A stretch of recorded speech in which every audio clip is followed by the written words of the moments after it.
Have you ever walked into a room and felt everything before a single word was spoken? The tension behind a smile, the anxiety hiding in silence, the truth beneath someone's polished words. You didn't guess. You felt. And for years, you wondered if something was wrong with you.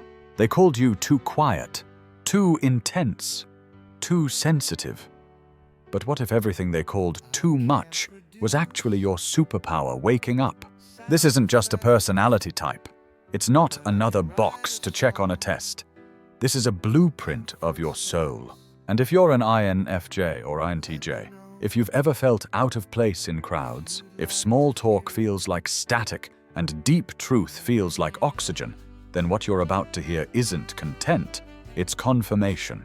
Carl Jung once said, "Your visions will become clear only when you can look into your own heart." And that's exactly what this journey is, a look within. Because you were never meant to blend in. You were designed to decode, to lead, to feel, to build, quietly, powerfully.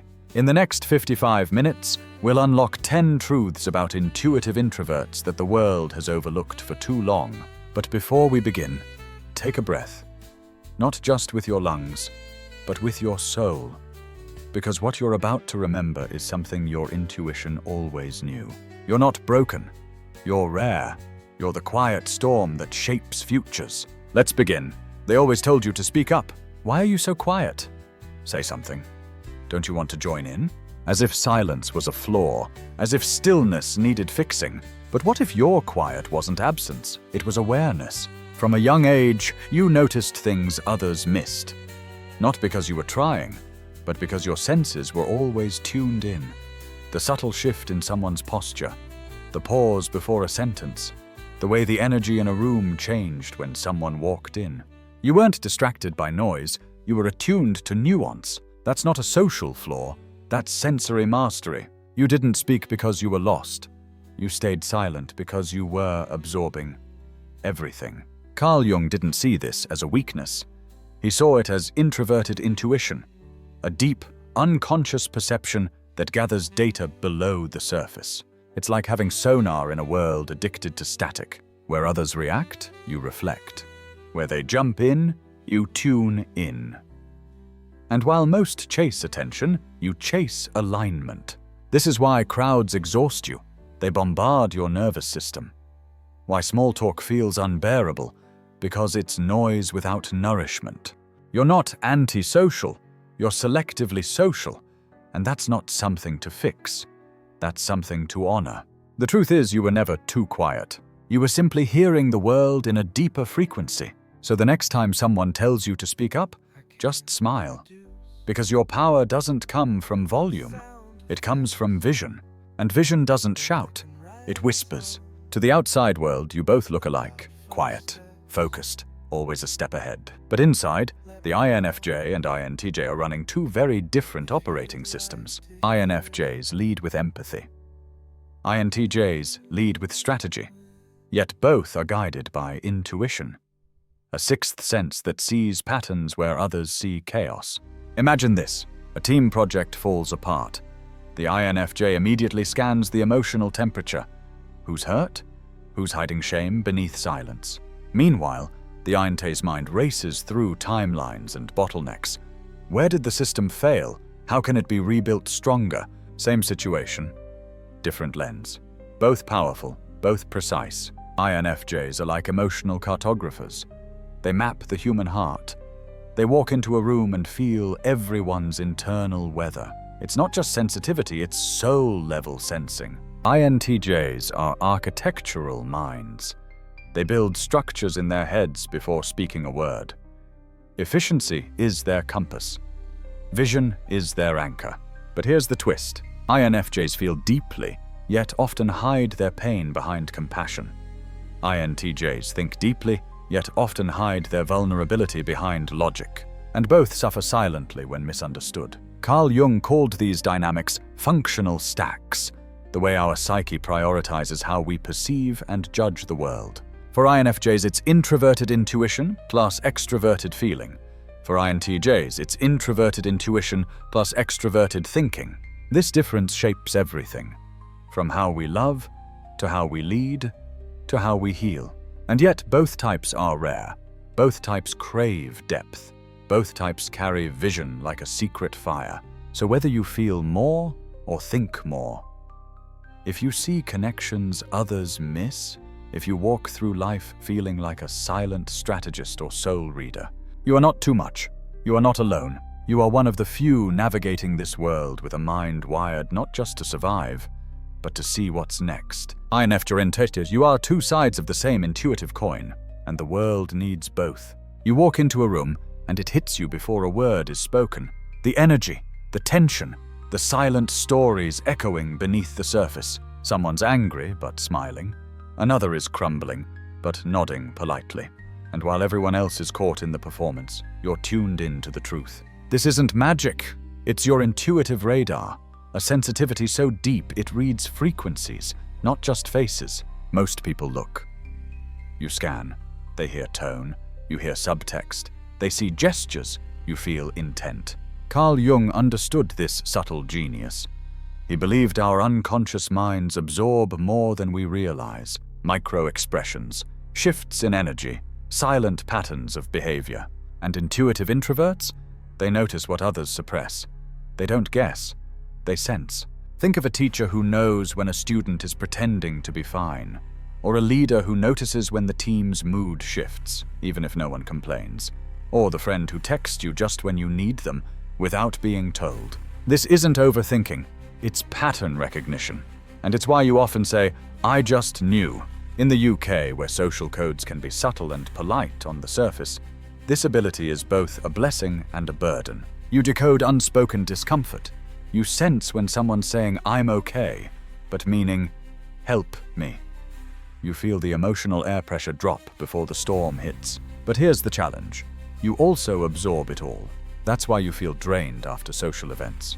Not because you dislike people, but because your nervous system reads the emotional subtext non-stop.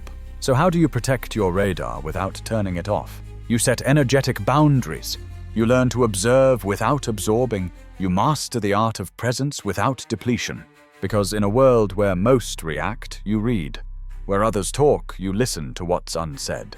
And in that quiet skill, you hold a power the world desperately needs. Not to judge, not to fix, but to understand, to feel the real behind the facade. That's not weakness. That's rare intelligence. That's the art of emotional radar. And you?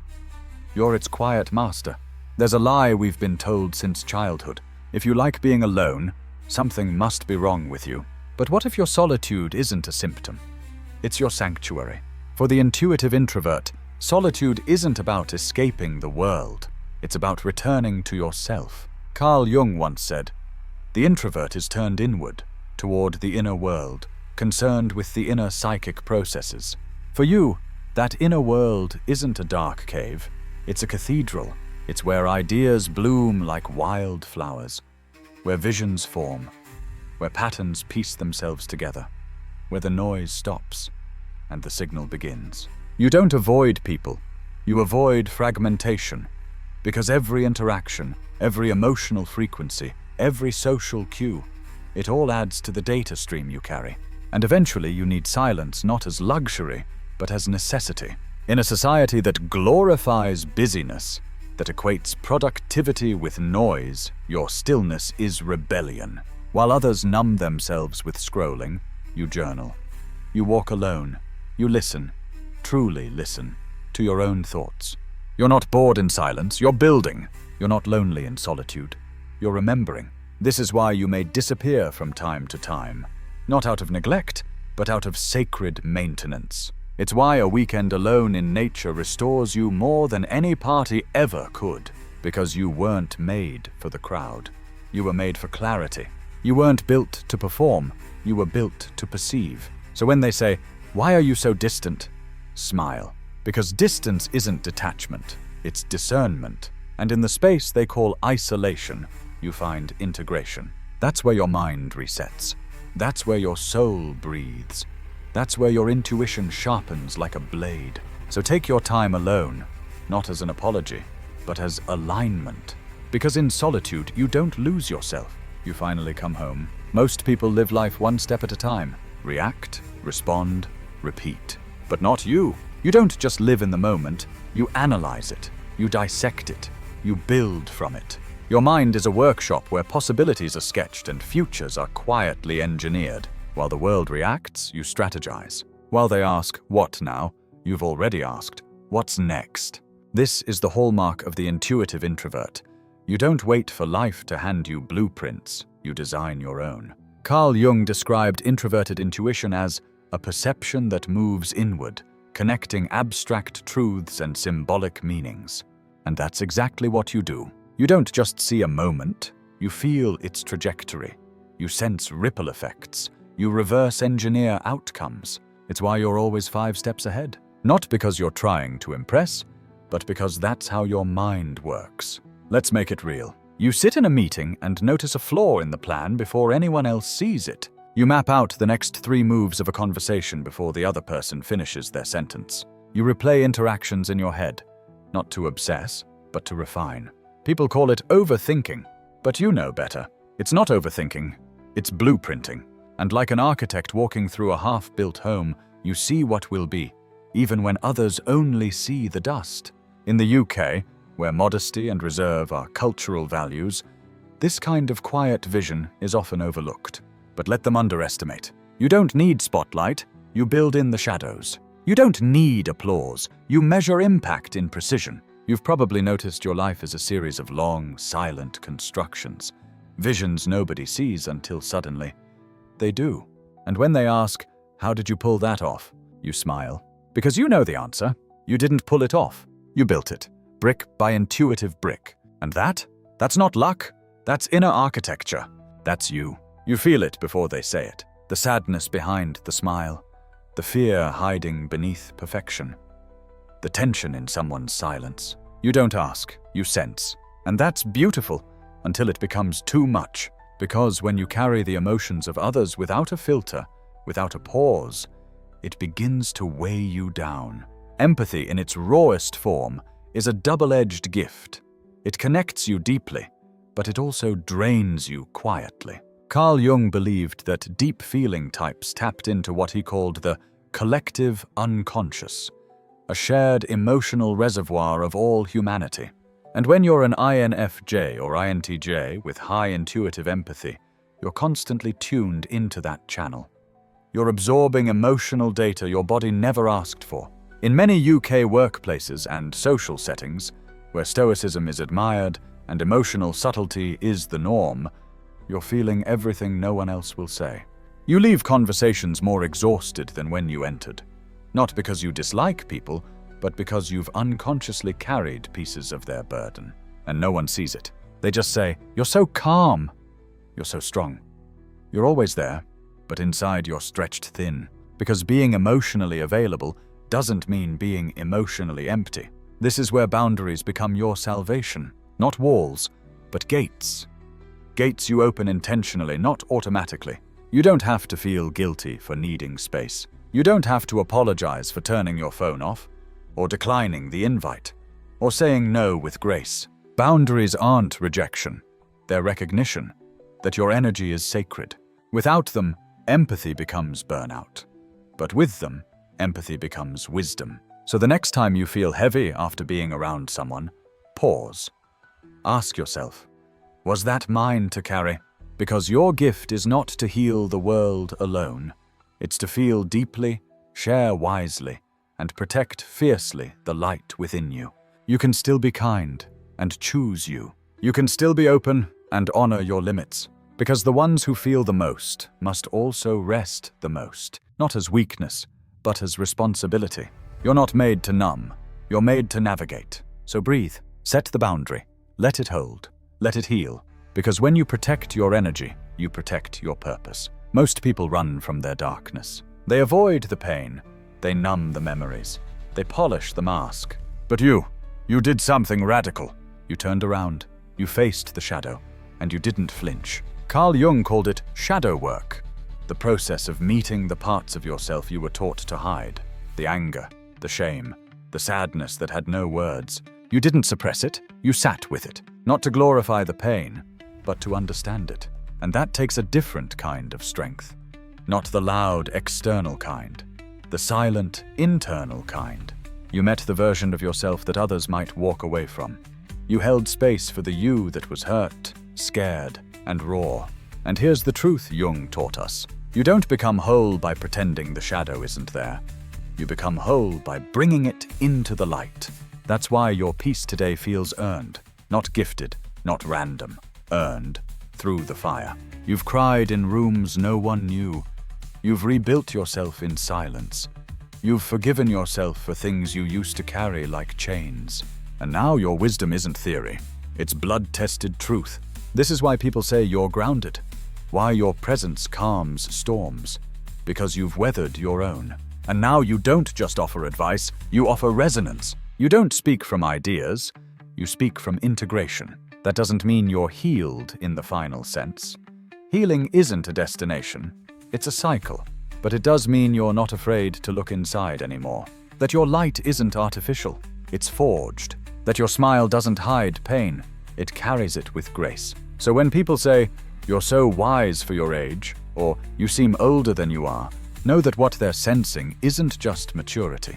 It's the shadow, alchemized, turned into insight, turned into compassion. You don't just know darkness, you've integrated it. And that's where real power begins. You've always seen differently. While others chase trends, you trace meaning.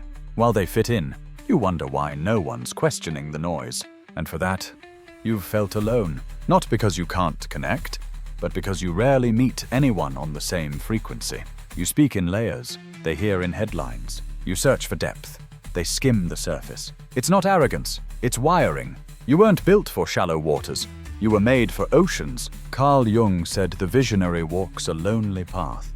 Not because they're unwanted, but because they see what others aren't ready to see. And this loneliness isn't just social, it's spiritual. You've probably sat at dinner tables feeling miles away, even while smiling. You've been in relationships that didn't fail. They just lacked resonance. Because for someone like you, connection isn't about proximity.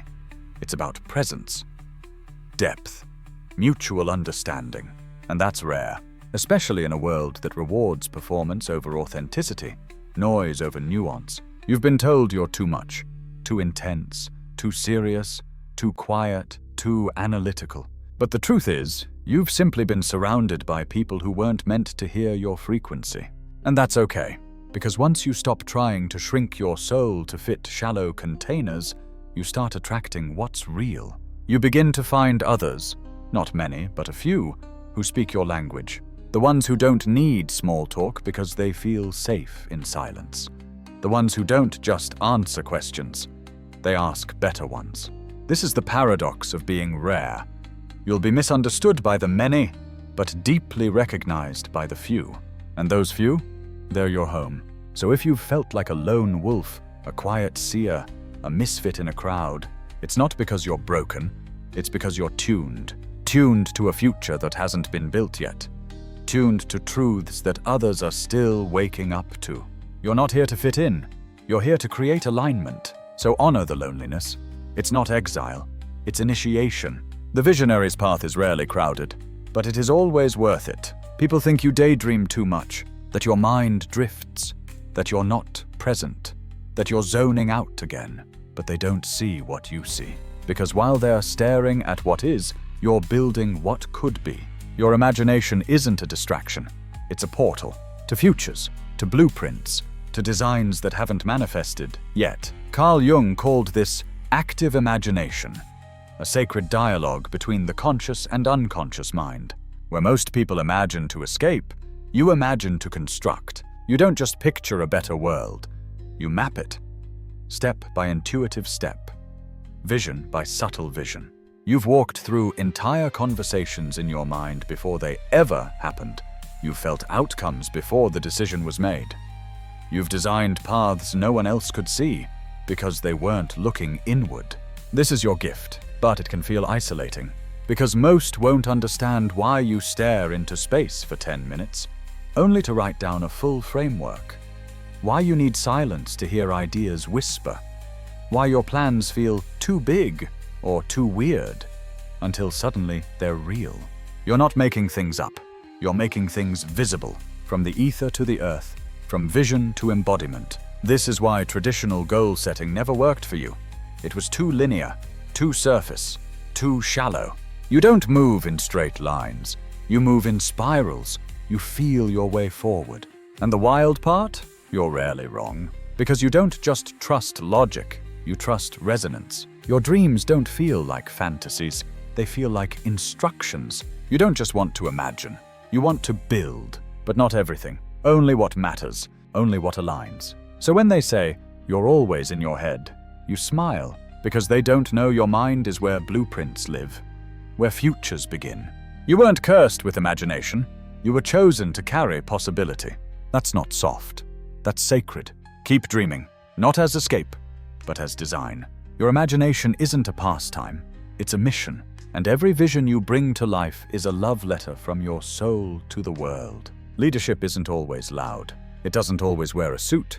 It doesn't always speak first. It doesn't always take the stage. Sometimes leadership is silent, subtle, unshakable. It walks into a room and calms the noise. It listens before it speaks. It influences without force. That's you. You've never needed a title to lead, because your authority doesn't come from approval. It comes from alignment. Carl Jung believed true leadership comes from individuation, the process of becoming your most integrated, authentic self. And you've done the inner work. You've faced your shadow. You've walked through fire. You've stripped away the noise to find your truth. You don't need to prove anything, because your energy already speaks. People trust you without knowing why. They come to you when the storm hits. They feel safer in your presence, not because you fix everything, but because you don't flinch in chaos. You've built stability inside, and now the world feels it outside. That's leadership. In the UK, where leadership is often measured by calm composure, your presence is an archetype in motion. You're not here to command rooms, you're here to transform them. You don't motivate with slogans, you inspire with substance. And the irony? You never sought to lead. You just chose to be real, consistently, courageously, quietly. And in doing so, you became a signal to those still hiding, to those still doubting, to those still searching for someone who leads from within. This is your gift, not just insight, but integrity, not just perception, but embodiment. So the next time you doubt your impact because you're not the loudest person in the room, remember this: true leadership doesn't roar, it radiates. You're not here to be followed, you're here to be remembered by how you made people feel, by how you carried truth, by how you lived your mission without needing applause. You don't just walk through the world, you shift it, one presence at a time. That's not noise, that's legacy.